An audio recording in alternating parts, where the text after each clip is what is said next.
grand plaisir pour nous de nous retrouver pour parler de la trigonométrie, mais aussi des fonctions trigonométriques. Nous allons dans un premier temps découvrir le cercle trigonométrique avec les propriétés qui sont les siennes. Et ensuite, nous allons découvrir davantage les fonctions cosinus et sinus. Donc, on commencera par parler du cercle, son enroulement, l'enroulement de la droite sur le cercle trigonométrique, la notion des radians, le placement sur un cercle trigonométrique, le point image et les nombres réels associés. Pourquoi ne pas voir le lien avec la trigonométrie tel que c'est abordé au collège? Et enfin, par le biais de quelques applications, aller davantage vers les fonctions trigonométriques, vers l'ensemble des définitions, le tableau de valeurs, le tableau de variation, la notion de parité et de périodicité ici, et la représentation graphique, ou les représentations graphiques de ces fonctions. Alors, le plan est rapporté à un repère OIJ. Donc, on a ici donc un repère de centre O. Sur l'axe des abscisses, nous avons le vecteur I, un vecteur unitaire, donc la norme de ce vecteur pour 1, donc sa valeur, sa longueur. De même, sur l'axe des ordonnées, nous avons J, de la même propriété. Le cercle trigonométrique de centre O et des rayons 1, ça c'est fondamental. Quand nous parlons du cercle trigonométrique, c'est un cercle de centre O et des rayons 1. Ce cercle est appelé cercle trigonométrique. Le sens direct de ce cercle, c'est le sens inverse des aiguilles d'une montre. Donc voilà, nous pouvons schématiser cela. Et l'enroulement de la droite des réels sur le cercle trigonométrique permettra de repérer chaque point du cercle par un unique réel t de l'intervalle moins pi. Si nous allons sur le cercle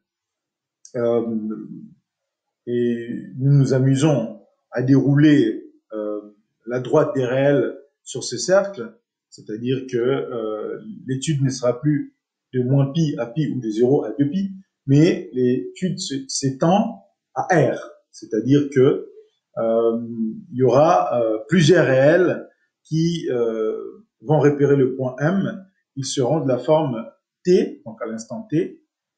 Ici, donc, ça sera l'angle θ plus 2 κ, par exemple.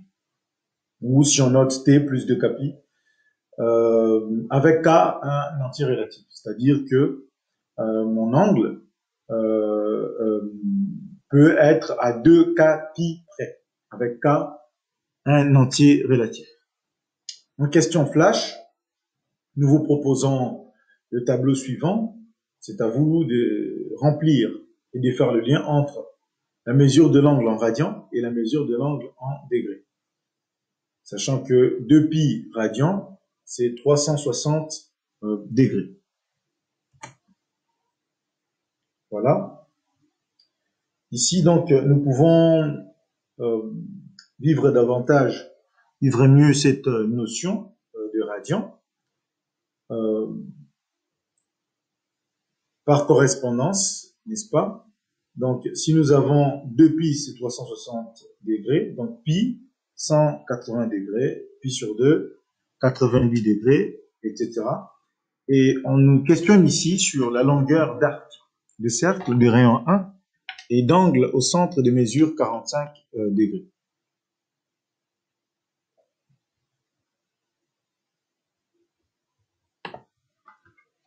Quelle est la longueur d'arc de cercle de centre O de rayon 1 et d'angle au centre de mesure 45 degrés?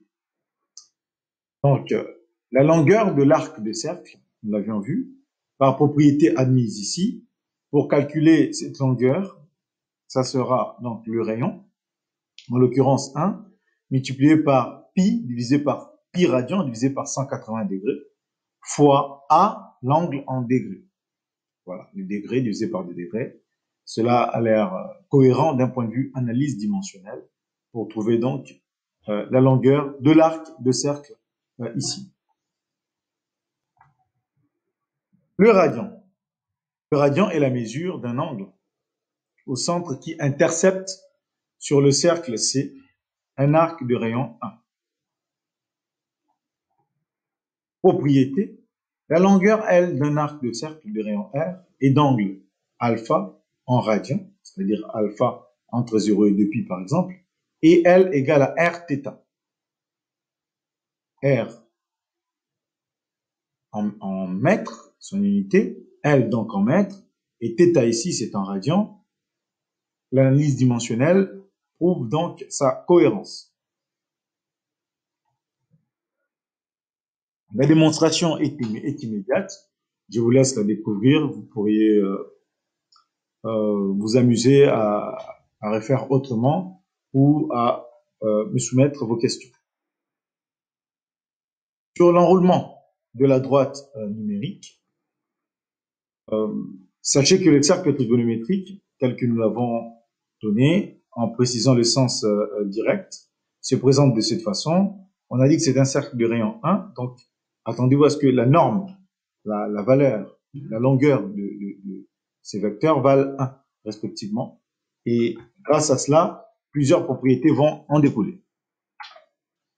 Ici, nous vous donnons donc le placement sur le cercle trigonométrique. Alors, ce placement angulaire va permettre de fixer les idées sur un certain nombre de points. J'entends par là les propriétés admises précédemment. C'est-à-dire que là, le décalage angulaire, puisque nous démarrons à ce point-là, est de 0. Ensuite, on s'est dit que de là à là, c'est pi. Donc, si je divise par 2, voilà, d'ici à ici, c'est pi. Donc, divisé par 2, pi sur 2 est là. Voilà. Et de là à là, c'est pi. De là à là, c'est aussi pi. Donc, 0 et 2 pi sont confondus. On dit que c'est modulo 2pi ou c'est θ plus 2k pi. Donc, ici, plus 2k vaut 1. Donc, plus 0 plus 2 pi. Je retourne, je suis toujours sur le même point. Donc, ajouter 2 pi ou ajouter 2k pi nous emmène sur le même point. Il y a bel et bien confusion sur le placement à 2 pi près. Donc, je peux m'amuser à saucissonner davantage mon cercle trigonométrique. Donc, je peux diviser, par exemple, des 0 à pi. Si je divise par 3, cela fait donc pi sur 3, 2 pi sur 3, 3 pi sur 3 qui est pi. Voilà. Et je peux m'amuser à aller, au lieu d'aller dans le sens direct, sans s'opposer des l'aiguille d'une montre, je peux aller me promener dans le sens indirect. Là, au lieu d'avoir pi sur 3, j'ai moins pi sur 3. Voilà, moins pi sur 2. Et pi et moins pi sont confondus. De la même logique, je peux disséquer davantage. Donc, si j'ai de là à là pi sur 2, je divise par 2, j'ai pi sur 4. Donc, une fois pi sur 4, deux fois pi sur 4, ça fait pi sur 2. De même, de là à là, c'est pi sur 3, je divise encore par 2. C'est comme si j'ai multiplié par 1,5. J'ai donc pi sur 6. Donc, 1 pi sur 6, 2 pi sur 6, 3 pi sur 6, donc pi sur 2. Voilà, 4 pi sur 6, donc 2 pi sur 3, etc., etc. Voilà. Donc, ayant cela, nous pouvons avancer et comprendre ici le découpage du cercle trigonométrique.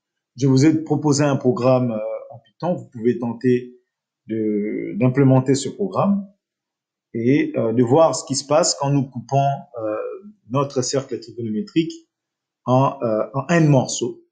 Voilà. Et vous pouvez donc utiliser la structure fonctionnelle, def, fonction, paramètres entrant. Et ici, nous utilisons la boucle for i in range n plus 1. Voilà. Nous souhaitons ici donc que l'angle, voilà, l'angle ici soit découpé en n parties, donc de 1 à n. Donc c'est pour ça que nous faisons varier i de 1 à n ou de 0 à n, donc n plus un terme, for i in range n plus 1. X, donc l'axe des abscisses, c'est le cosinus de l'angle, l'axe des ordonnées, c'est le sinus de l'angle. Plt.plot, n'oubliez pas qu'on a invoqué des bibliothèques au préalable. Import matplotlib .pyplot as plt, donc ce module-là va représenter ce paquet-là. De même, pi, cosinus, sinus, ce sont des fonctions intégrées dans la bibliothèque maths. Avant de les utiliser, nous faisons appel à cela au préalable. Et ensuite, pour montrer, présenter, donc nous utilisons ici, donc déjà pour tracer, plot. Le B ici, ce n'est que la couleur, voilà, choisie. Il est pointillé. Et ensuite, là, nous faisons appel au module PLT, à la fois pour les axes et à la fois pour visualiser.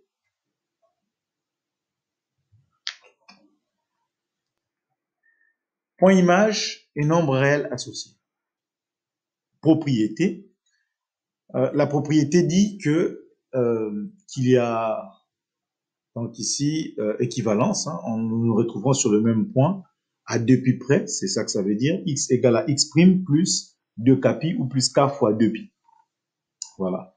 Ou la différence de 2, bah, c'est égal à k fois 2 pi. C'est ce que nous voyons avec pi sur 6 et 13 pi sur 6, par exemple. Voilà. Ou moins 23 pi sur 6. Voilà, ça sera à vous de le décomposer plus tranquillement et de démontrer aisément cette correspondance.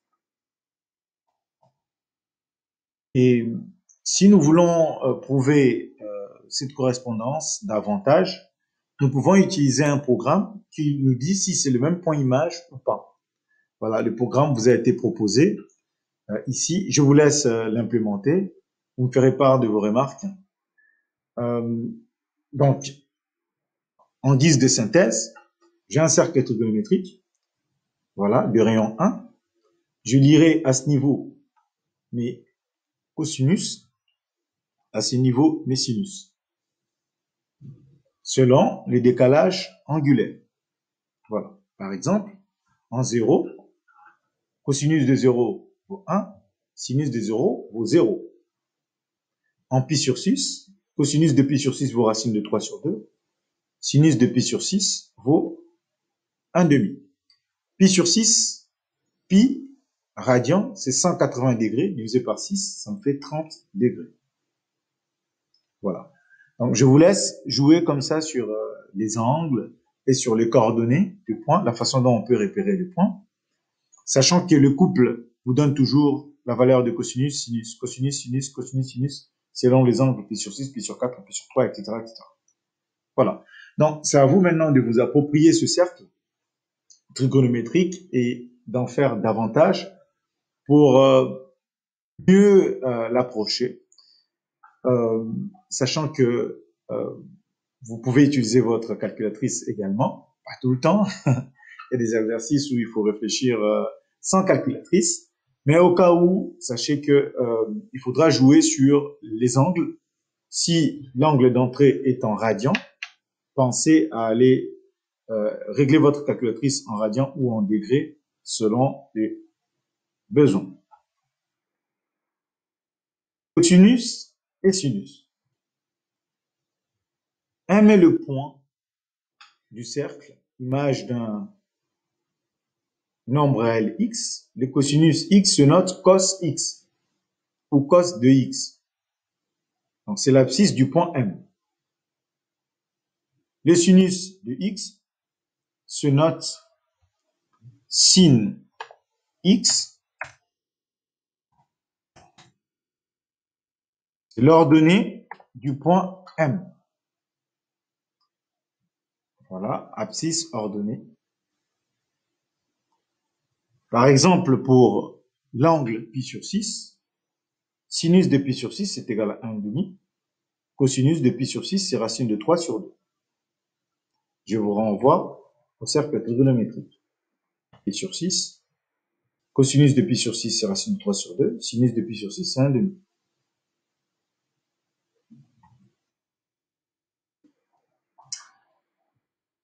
Deux propriétés viennent compléter les propriétés préalables.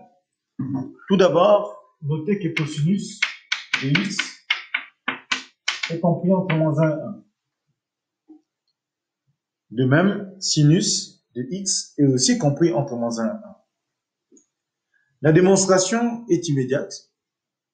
Voilà, parce que l'abscisse et l'ordonnée de tout point d'un cercle trigonométrique sont compris entre moins 1 et 1. Propriété 3, qui est plus proche de l'équation d'un cercle, que nous allons voir plus tard, à savoir ici, vous avez cos de x plus sinus de x, cos de x au carré, plus sinus de x au carré, égale à 1. Cos de x au carré, plus sinus de x au carré, égale à 1. La démonstration, comme je vous l'ai dit, vous pouvez le démontrer grâce à l'équation du cercle, mais aussi grâce au théorème de Pythagore.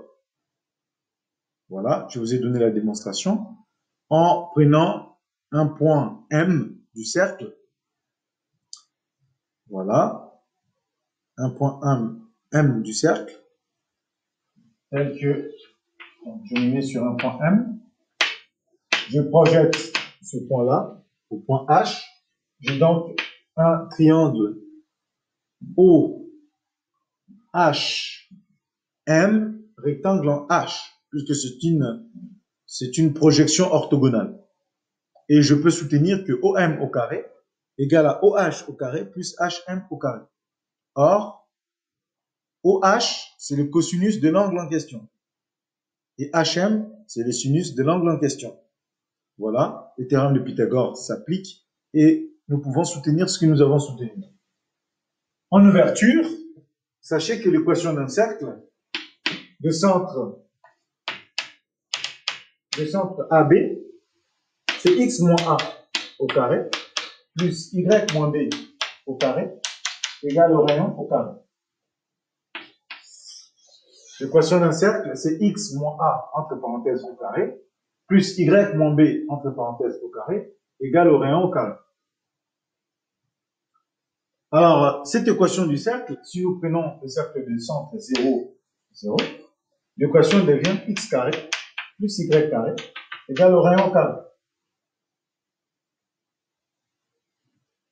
Or, ici, en abscisse, donc on a pris grand X au carré plus grand Y au carré égale au rayon au carré. Le cercle trigonométrique étant un cercle des rayons 1, nous avons donc 1 au carré égale X, nous avons dit que c'est le cosinus de l'angle au carré, et Y c'est le sinus de l'angle. Voilà, nous retombons sur cette même et unique équation en guise de propriété 3. Le lien avec la trigonométrie collège, il y en a qui se sont interrogés là-dessus. Voilà, donc ici vous avez votre décalage angulaire, tel que nous l'avons dit. Par exemple, on a parlé du centre O, le point H, projecteur orthogonal, le point M se trouve là. Voilà. Et ici, nous avons parlé de H, comme c'était un projecteur orthogonal, c'est un angle droit. Et de là, nous avons donc que le cosinus c'est côté adjacent sur hypoténuse. Donc cos de l'angle c'est côté adjacent sur l'hypoténuse. Or l'hypoténuse en l'occurrence, c'est le rayon du cercle. Et ça vaut donc 1. Donc c'est immédiat. Et le sinus ici de même, c'est opposé sur l'hypoténuse par la même logique. Et la tangente, c'est le côté opposé sur le côté adjacent, ce qui est égal à cosinus, ce qui est égal à sinus divisé par cosinus. La tangente, c'est opposé sur adjacent, côté opposé sur côté adjacent, ce qui est égal à sinus de l'angle sur cosinus de l'angle. Voilà, nous allons passer du cercle trigonométrique au tableau des valeurs. Du cercle trigonométrique au tableau des valeurs. Alors, le cercle trigonométrique et le tableau donc, des valeurs ici. Comment cela se représente? Nous avons ici notre l'angle x, qu'on a appelé x, on aurait pu l'appeler θ. Nous avons donc plusieurs valeurs ici, puisque vous avez vu la stratégie du découpage du cercle trigonométrique. Notre demi-arc ici, si nous partons demi-cercle, c'est des 0 à pi, d'un point de vue angulaire. Là, de là à là, c'est des 0 à 2 pi. Et selon le découpage, nous l'avons vu, pi sur 6, donc de là à là, c'est 2 pi, divise par 2 pi sur 4. De là à là, c'était pi divisé par 3, donc pi sur 3. Si je divise encore par 2, c'est pi sur 6, etc. Voilà.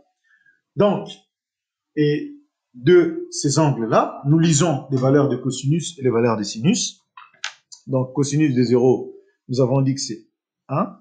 Sinus de 0, c'est 0. J'ai rempli le tableau de valeurs. Et tangente, nous avons dit que c'était sinus sur cosinus. Donc, en l'occurrence, 0 divisé par 1, j'ai donc 0.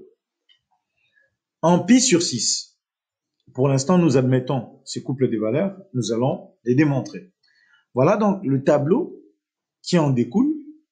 Voilà. Ces tableaux-là, c'est à apprendre par cœur dans un premier temps. Et ensuite, vous allez apprendre régulièrement, petit à petit, comment démontrer, en fait, ces valeurs. Prenez le temps d'apprendre ce tableau par cœur. Ensuite, nous allons démontrer, voilà. Nous démontrerons ces quantités ou ces valeurs numériques. La première démonstration, c'est pour pi sur 4. Alors, qu'est-ce qui se passe au niveau de pi sur 4? En pi sur 4, nous avons la troisième propriété que nous avons utilisée, c'est-à-dire cosinus carré. L'angle cosinus carré de l'angle est égal à 1. Et en pi sur 4, cosinus pi sur 4 égale à sinus pi sur 4. Donc, cosinus pi sur 4 égale à sinus pi sur 4. De là, nous pouvons l'injecter et travailler avec une des valeurs et ensuite trouver l'autre par correspondance. Donc, ce qui fait que 2 fois cos carré de pi sur 4, puisque ça fait cosinus pi sur 4, cosinus carré pi sur 4 plus cosinus carré pi sur 4 égale à 1. Donc, 2 fois cos carré pi sur 4 égale à 1. C'est-à-dire que à ce niveau-là, nous aurons cosinus carré de pi sur 4 égale à 1 demi. Donc, cos de pi sur 4, c'est égal à racine carrée de 1 demi, ce qui fait racine de 1 divisé par racine de 2. Racine de 1, c'est 1 sur racine de 2. Je peux multiplier au numérateur et au dénominateur par racine de 2. Voilà. Et trouver in fine racine de 2 sur 2. Donc, que j'écrive 1 sur racine de 2 ou que j'écrive racine de 2 sur 2, c'est donc deux quantités égales. Quant à pi sur 3, la démonstration demeure toujours, la même logique demeure, hein, c'est-à-dire nous partons du fait que cos carré de l'angle plus sinus carré de l'angle vaut 1.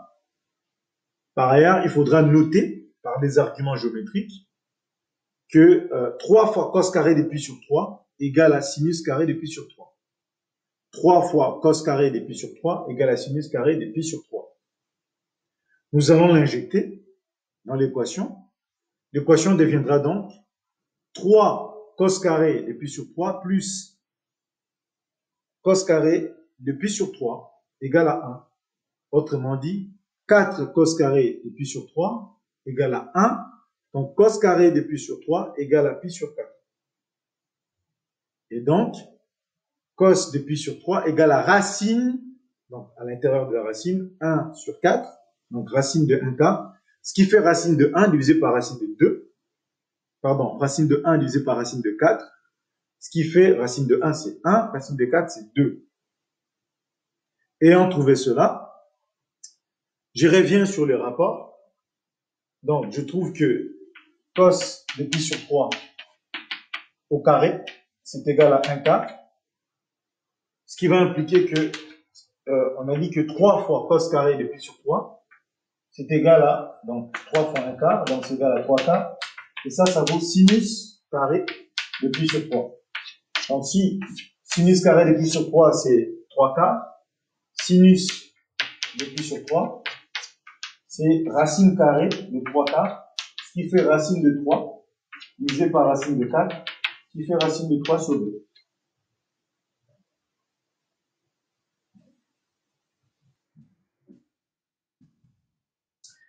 Au pi sur 6, c'est la même logique. Cette fois, le rapport des proportionnalités s'inverse, c'est-à-dire cos carré de pi sur 6 égale à 3 fois sinus carré de pi sur 6. Et je vous laisse prouver la suite. Ah, voici maintenant dans un moment crucial, voilà, où nous allons un peu nous exercer. Voilà, exercice d'application.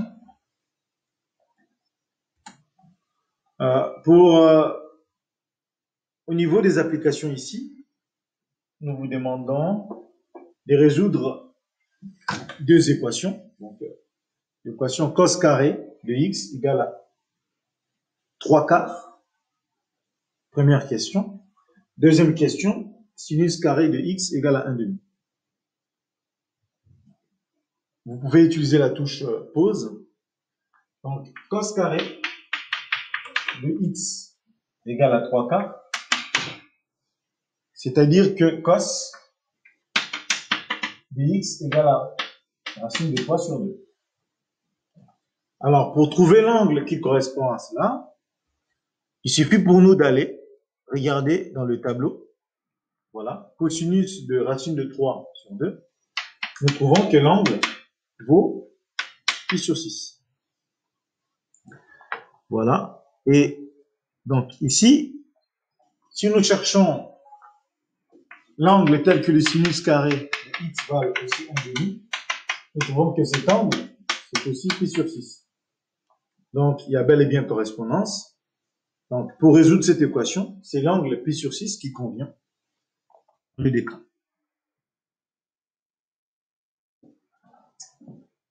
Voilà. Donc, à ne pas oublier, c'est-à-dire que, ne pas oublier que si cosinus de x au carré vaut 3pi sur 4, nous avons une première solution qui est racine de 3 sur 4. Mais il y aura une deuxième solution qui est moins racine de 3 sur 4. Voilà. Et donc, cosinus de moins racine de 3, cosinus de l'angle, ça vaut moins racine de 3 sur 4, donc moins racine de 3 sur 2. Là, il faudra regarder dans le cercle trigonométrique. Voilà. Quel est l'angle qui inverse le cosinus? Pardon. Quel est l'angle qui oppose la valeur de cosinus? Donc, si en pi sur 6, nous trouvons racine de 3 sur 2, pour moins racine de 3 sur 2, donc c'est à la fois, donc si nous avons un cosinus de l'angle, θ, l'opposé du cosinus de l'angle en question, c'est à la fois pi moins θ, c'est aussi pi plus θ, au niveau de cosinus. Au niveau des sinus, l'angle qui va opposer le sinus, c'est déjà l'opposé, voilà, l'opposé de l'angle, ou sinon, c'est pi plus l'angle en question. C'est ce que nous tentons de vous démontrer avec les figures proposées à ce niveau-là. Donc, on va zoomer un tout petit peu sur cette figure. Voilà. On va zoomer un tout petit peu là pour que vous puissiez bien visualiser. Alors, vous constaterez que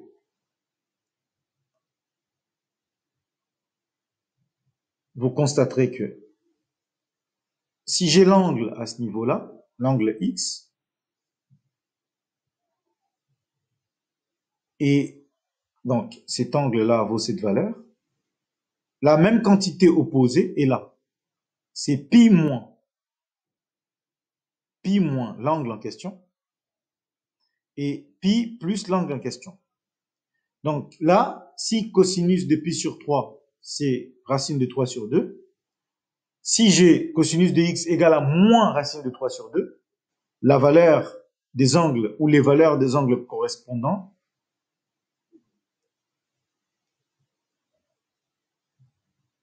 donc les valeurs de l'angle, les valeurs des angles qui correspondent seront pi moins pi sur 6,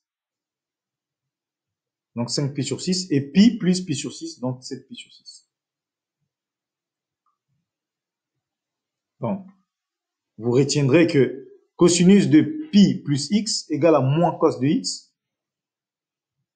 et cosinus de pi moins x est aussi égal à moins cos de x. Et pour sinus, c'est sinus de moins x qui est égal à moins sinus x. Et sinus de pi plus x qui est égal à moins sinus x.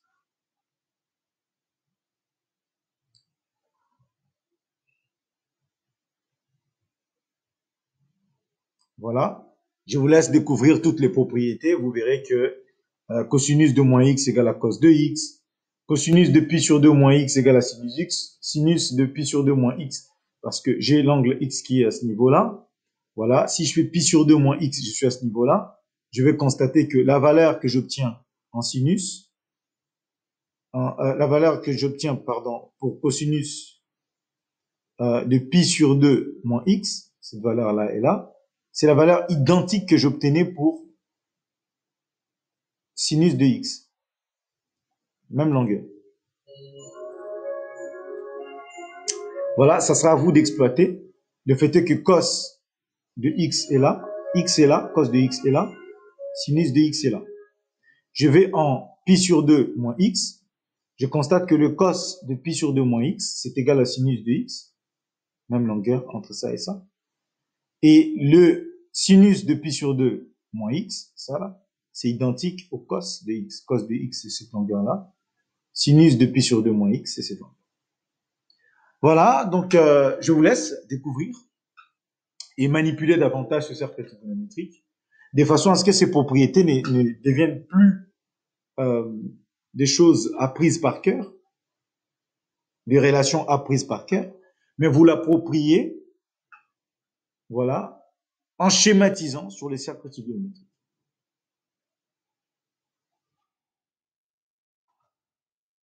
Simplifiez au maximum les expressions suivantes.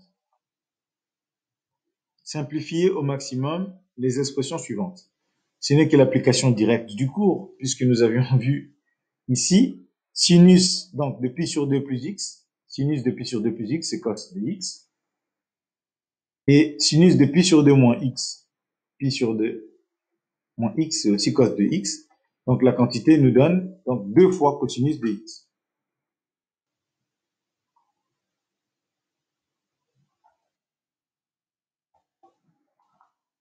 Fonction trigonométrique. Fonction trigonométrique. Donc, ce sont les deux fonctions, cosinus et sinus. On peut imaginer f de x égale à cosinus de x et g de x égale à sinus de x. Voilà, ces deux fonctions. Une question à prise d'initiative. Proposer une étude complète de la fonction cosinus en apportant toutes les précisions possibles. Proposer une étude complète de la fonction cosinus en apportant toutes les précisions possibles.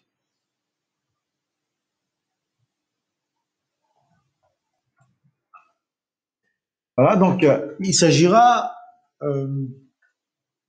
ici de donner une stratégie de l'étude de cette fonction. Alors pour cela, avant même d'aller commencer à faire des applications, à faire des calculs, réfléchir, voilà, comment s'y prendre pour faire l'étude de cette fonction, mais l'étude d'une fonction quelconque. Dans un premier temps, il semble important de donner son ensemble de définitions. D'où vient l'ensemble de définitions? Cela peut s'envisager, cela peut se proposer par composition, par produit ou par somme, voilà, des fonctions usuelles, des fonctions que nous connaissons. Sinon, vous tentez d'utiliser votre calculatrice pour avoir une visualisation, voilà, et observer, voilà, observer la représentation graphique. À partir de là, déduire un tableau de valeurs, toujours grâce aux touches de vos calculatrices. Voilà. Vous pouvez donc tenter de représenter ça, voilà, même rapidement, à main levée, sur une copie, ou partir beaucoup plus précisément de votre tableau de valeurs pour tracer point par point votre fonction, voilà, sur quelques points pour représenter. Ici, pour les fonctions trigonométriques, il est important de regarder la parité. Voilà, de regarder la parité. Donc, symétrie. C'est bien de regarder la symétrie.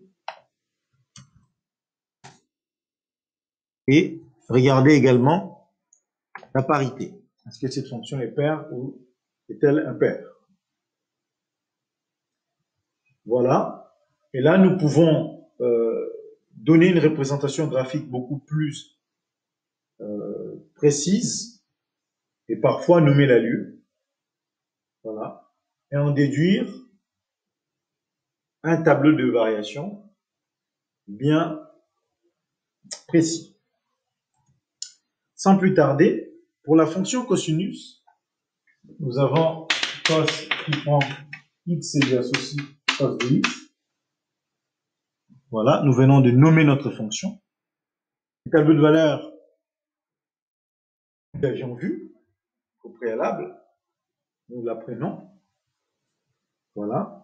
Donc, en 0, cette fonction vaut 1, en pi sur 4, racine de 2 sur 2, en moins pi sur 4, racine de 2 sur 2. On remarque déjà que cos de pi sur 4 égale à cos de moins pi sur 4. En pi sur 2, cosinus vaut 0. En moins pi sur 2, cosinus vaut aussi 0. Nous remarquons que cosinus de pi sur 2 égale à cosinus de moins pi sur 2. Etc. etc. Donc, on remarque que cos de moins x égale à cosinus de x. Or, quand f de moins x égale à f de x, nous parlons d'une fonction qui est paire.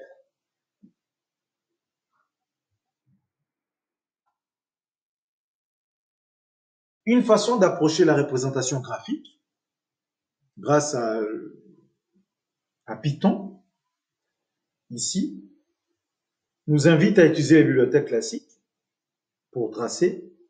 Donc, importer matplotlib.pyplot, importer NumPy, voilà, préciser l'intervalle d'étude. Ici, nous avons choisi de l'étudier entre moins 5 et 5.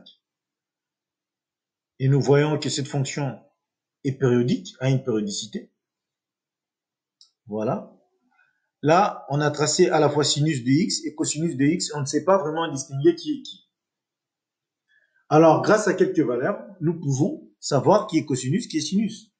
Cosinus de 0 vaut 1. En 0, nous sommes là. Cosinus vaut 1. Donc, c'est la courbe verte qui représente cosinus. Et sinus de 0 vaut 0, c'est la courbe bleue.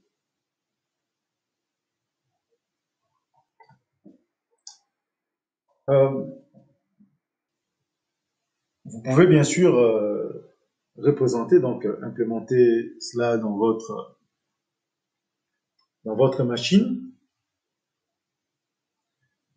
Ici, nous vous donnons avec un peu plus de précision pour que vous puissiez voir un peu avec les valeurs ce que ça donne. Vous voyez que 1 est là, voilà, pi sur 2 est là, pi c'est environ 3,14. Donc, vous avez quand même une idée ici de la représentation de ces deux fonctions. Et on voit que la périodicité saute aux yeux. Voilà. La valeur de cosinus de 0 est identique à la valeur de cosinus de 0 plus 2pi. La valeur de sinus en 0 est identique à la valeur de sinus en 0 plus 2pi, etc., etc. Donc, cosinus de l'angle x plus 2pi égale à cosinus de l'angle x. Donc, cos de x plus 2pi égale à cos de x. Cos de x plus 2kpi égale à cos de x avec ça, un entier ici relatif.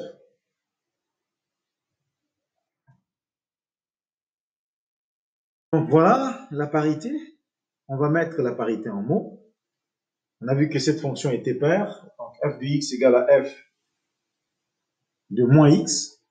Voilà. Et la fonction sinus est impaire parce que sinus de moins x égale à moins sinus x. Au-delà de ça, notez en remarque également que pour une fonction paire, pour une fonction f qui est paire, nous aurons que f de x sera égal à f de x plus f de moins x divisé par 2. Pour une fonction paire, f de x sera égal à f de x plus f de moins x divisé par 2. Voilà, donc cette belle parité concernant notre fonction cosinus. Alors, l'intérêt de cette parité, alors, l'intérêt de la périodicité, le fait est que la fonction soit périodique, c'est-à-dire que comme cosinus de x plus 2pi égale à cos de x, ou cosinus de x plus 2kpi égale à cosinus de x, je peux me limiter à faire l'étude sur l'intervalle de longueur de pi. Voilà. Soit 0, 2pi, voilà, il faudra choisir, soit moins pi, voilà. Ces deux intervalles sont de longueur de pi. C'est à vous de choisir, il faut choisir stratégiquement. Alors, quand nous disons stratégiquement, c'est pourquoi. En plus de la périodicité, vient s'ajouter cette notion de parité. La parité ici mène à soutenir qu'une fonction paire, telle que la fonction carré, la fonction f de x égale à x au carré, c'est une fonction paire, est une fonction qui est symétrique par rapport à l'axe des ordonnées. Si c'est symétrique par rapport à l'axe des ordonnées, j'ai tout intérêt à mener mon étude entre moins pi et pi au niveau de la périodicité et dire que l'étude entre moins pi et pi peut se limiter à une étude entre 0 et pi. Et de là, je peux déduire par symétrie par rapport à l'axe des ordonnées ce qui se passe entre moins pi et 0.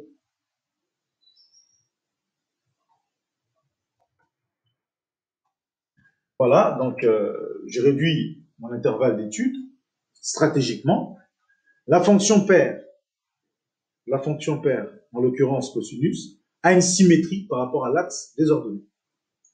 La fonction impaire, en l'occurrence sinus, mais vous connaissez d'autres fonctions impaires, telles que la fonction inverse, 1 sur x, ou encore la fonction cube, x puissance 3, ce sont des fonctions qui sont impaires, et vous savez, par culture scientifique, que ce sont des fonctions qui sont symétriques par rapport à l'origine.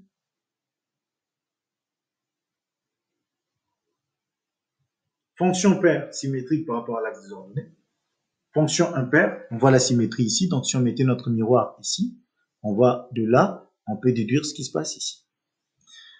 Fonction impaire, symétrique par rapport à l'origine. Donc, de là, on a la symétrie ici.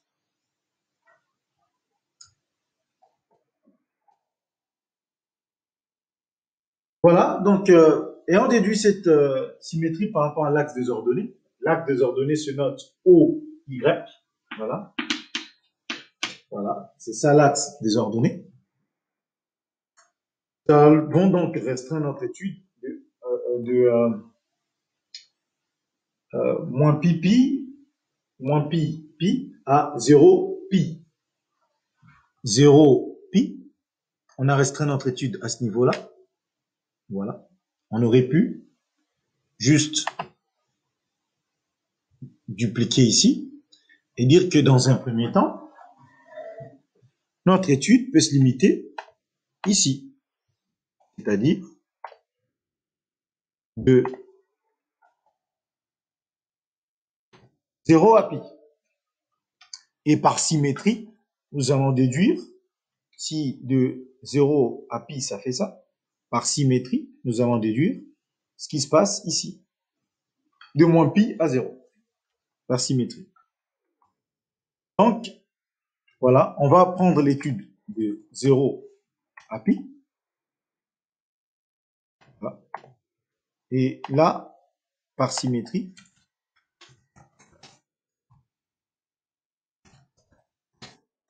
déduire ce qui se passe de moins pi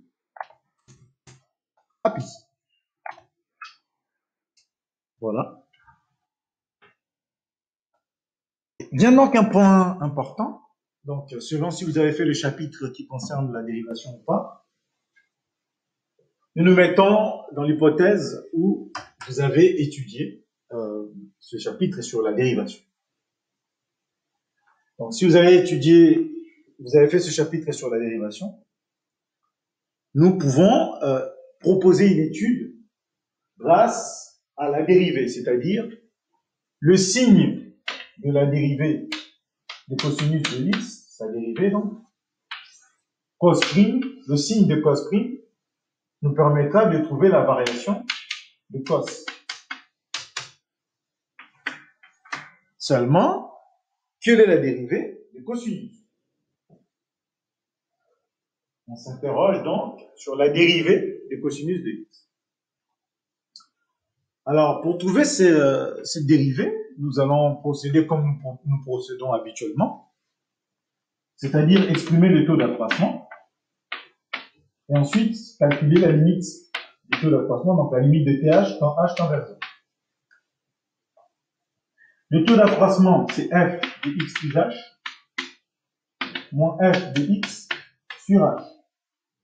En l'occurrence, cos de x plus h, moins cosinus de x sur h. Et ensuite, calculer la limite donc, de TH quand h tend vers 0. Voilà.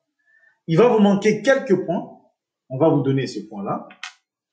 Alors, qu'est-ce qui va vous manquer? Il vous manquera, premièrement, si vous souhaitez trouver par vous-même, il va vous manquer quelques points. Alors, on va vous délivrer. C'est-à-dire, première chose, c'est cosinus de A plus B. Il y a une propriété sur ces quantités. Il y a une autre propriété sur la limite. Donc, la première propriété, c'est sur cos de A plus B. Voilà, qui fait cos A. Fait cos A. Cos B.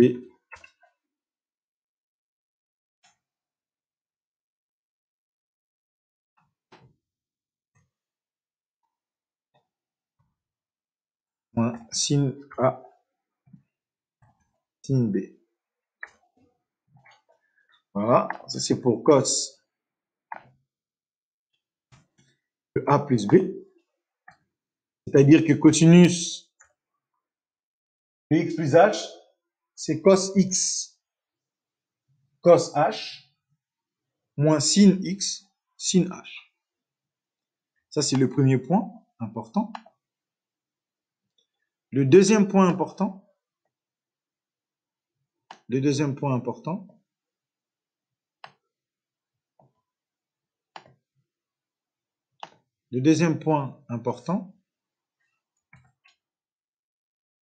c'est la limite. Le deuxième point important, c'est la limite.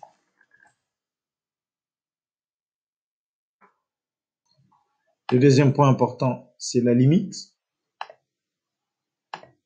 Quand h tend vers 0, le sinus de h, qui vaudra h. Donc, si on vous donne ces deux indications, normalement, vous pouvez retrouver la dérivée des cosinus. Je vous laisse chercher. Voilà, les curieux. Pour les moins curieux, utilisez la touche pause pour les plus curieux. Pour les moins curieux, cette dérivée vaudra moins sinus de x. Voilà, la démonstration vous a été donnée. Voilà, c'est donc à vous de vous l'approprier, si vous êtes curieux. Et donc, de ce signe, donc, on constate que de moins pi à 0, cosinus est négatif et moins sinus est positif. Et de 0 à pi, sinus est positif, moins sinus est négatif. Donc la dérivée des sinus est positive de moins pi à 0, donc la fonction est croissante. Et cette dérivée de cosinus entre 0 et pi est négative, donc c'est décroissant sur cet intervalle-là. Voilà, on peut aller beaucoup plus loin pour exploiter en fait et visualiser ce signe, un programme possible. On a découpé par exemple le cercle trigonométrique en 4 morceaux, c'est-à-dire la partie où nous avons simultanément positivité entre cosinus positif et sinus positif. Les cosinus c'est les grands X, les sinus c'est les grands Y. Voilà, cette partie-là en green, donc en vert, nous avons positivité pour cosinus et sinus. Voilà. Cette partie-là en bleu, cosinus est négatif, voilà, et sinus est positif. Voilà. La cos est positif, sinus positif. J'ai cette partie-là, etc., etc. Voilà, c'est à vous d'exploiter ce programme et de tenter de l'implémenter. Je vous souhaite une bonne journée. Je vous dis à très bientôt pour les prochaines séances.